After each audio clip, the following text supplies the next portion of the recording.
Hi friends, happy Sunday అందరికీ. ఈరోజు Sunday కదా, మమ్మీ ఇంట్లో ఉంది. అందుకే మమ్మీతోని మేము ఆడుకుంటున్నాం.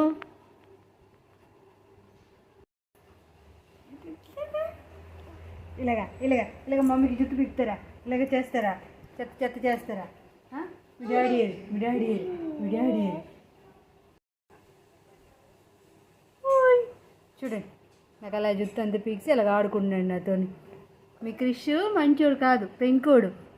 అందరూ పెంకి పెంకి అని పిల్లండి వీడికి. అలాగేనా? ఇంట్లో ఉంటే ఇలాగనమాట, వదలడు ఒక్క నిమిషం కూడా. లేనప్పుడు ఎలాగుంటున్నాడు. మా డాడీ ఏం చేస్తున్నారో చూస్తారండి. మా డాడీ కుకింగ్ చేస్తున్నారు. ఏం డాడీ ఏం చేస్తారు? చిక్కీ చేస్తారా? చిక్కీ చేస్తారు. మసాలా ప్రిపేర్ చేసి చిక్కీ